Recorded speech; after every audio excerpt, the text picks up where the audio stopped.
الذي أنقذ ظهرك ورفعنا لك ذكرك فإن مع العسر يسرا إن مع العسر يسرا فإذا فرغت فانصب وإلى ربك فارغب بسم الله الرحمن الرحيم والتين والزيتون وطور سينين وهذا البلد الأمين لقد خلقنا الإنسان في أحسن تقويم ثم رددناه أسفل سافلين إن الذين آمنوا وعملوا الصالحات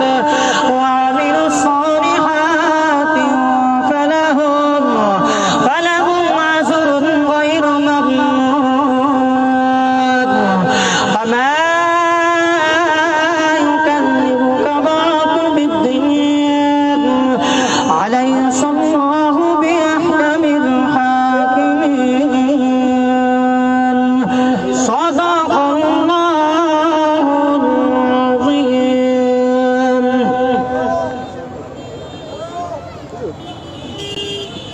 একটা কবরের একটা ওয়াজ 5 মিনিটে শুনে চলে যাব। কবর নিয়ে, কবর আর মা বাবা। যাইতে পারলাম না মদিনা, দেখতে পারলাম না মদিনা, যাইতে পারলাম না মদিনা, দেখতে পারলাম না। কবর পথে যাত্রীরা, কবর পথের বন্ধুরা, ও কবর পথে যাত্রীরা, আমার যুবক বন্ধু ভাইরা, কবরে যাওয়াই লাগবে, কবরে যাওয়াই লাগবে রে বাবা। এ বন্ধু 5 মিনিটে কি কথা বলবো, ওই কবরে যাওয়াই লাগবে, কোনো হিসাব কিতাব কোনো কিছুই লাগবে না। এ বাজান দেখো কবরে কেন যাবা না? এ বন্ধু, এ মা বোনেরা, মনটারে একটু বোঝায় দেখো রে মন। যেই বাড়ির থেকে আমি রঙিন কাপড় পরিয়া, আমি আমার রঙিন কাপড় পরিয়া আমি আমার জামাইয়ের ঘরে, স্বামীর ঘরে ঢুকছিলাম, একদিন সাদা কাপড় পরিয়া 5 টুকরা কাপড় পরিয়া একদিন আমার এই ঘর থেকে বাইরে করিয়া নিয়ে যাবে। এ বন্ধু, আমার যুবক ভাইরা, কবরে কি বয়ান করবা? কাশ্মীরি রহমতুল্লাহ আলাইহি ডাক দিয়ে বলেন, উম্মতি মুহাম্মাদিন আমার, ও নবীর উম্মতের দলেরা, যেই কবরে আমার মাওলা থাকবে না, ওই কবরের অবস্থা বেশি ভালো হবে না। আমার বন্ধুরে, আমার ভাইরা, ওসমান রাদিয়াল্লাহু তাআলা কবরের পাশে দিয়া হযরত ওসমান গনি রাদিয়াল্লাহু তাআলা কবর দেখিয়া কাঁদতে কাঁদতে ফুপায়া কাঁদেন।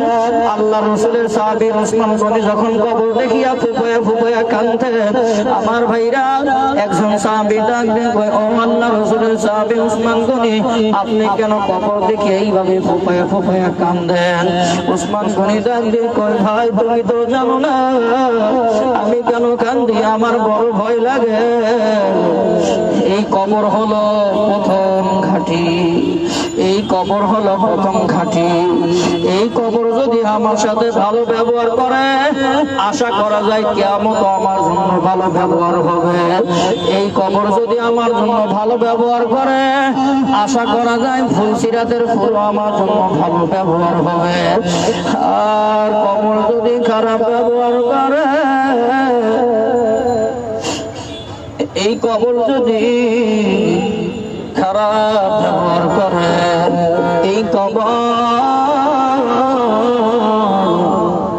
আমার জন্য যদি খারাপ ব্যবহার করে, তাহলে আমার জন্য ফুলসিরাত খারাপ ব্যবহার হবে, মিজানের পাল্লাও খারাপ ব্যবহার হবে। আমি এই জন্য কান্দি, এ যুবক, দেখো আল্লাহ রাসূলের সাহাবী কবরের চিন্তায় কেমনে কান্দে, আর আজকে তোমার আমার কবরের চিন্তায় কান্নার কোনো কারণ নাই। হে বন্ধু, আল্লাহ তাআলা বললেন, কবর তোমার আমার দিনের মধ্যে 5 বার ডাকে, এই কবর তোমার আমার দিনের মধ্যে 5 বার ডাকে, আর বলে খবরদার গুনাহ লয়া কবরে আসিও না। আমি কবর কিন্তু সাপ বিচ্ছুর ঘর, আমি কবর কিন্তু পোকামাকড়ের ঘর, আমি কবর কিন্তু আগুনের ঘর। যদি গুনাহ লয়া কবরে আসো, আমি কবর কিন্তু ছাড় দেব না, ছাড় দেব না। আমি কবর কিন্তু ওপাশের মাটি যাই, ওপাশের মাটি এমন ভাবে চাপ মারবো, এক পাশে হাড্ডি যায় আর এক পাশে জোরে জোরে লেগে যাবে, কবরের মধ্যে আগুন জ্বালে দেওয়া হবে। আমার বন্ধুরা, এটা তো শুধু সামান্য কবরে আযাব। এ ভাই, একটু কিয়ামতের দিকে যাই। কিয়ামতের ময়দানে জাহান্নামীদেরকে আমার মাওলা যখন লিমানিল মুলকুল ইয়াউম ওয়াল্লাহি ওয়াহিদুল কাহ্হার, বড় বড় যখন হুঙ্কার দিবেন, বড় বড় যখন হুঙ্কার দিবেন, আমার মাওলা কাফের মুশরিকদের জন্য যখন কাহ্হার হবেন, আমার আল্লাহ হুঙ্কার দিবেন, আমার মাওলা হুঙ্কার দিবেন, লিমানিল মুলকুল ইয়াউম ওয়াল্লাহি ওয়াহিদুল কাহ্হার।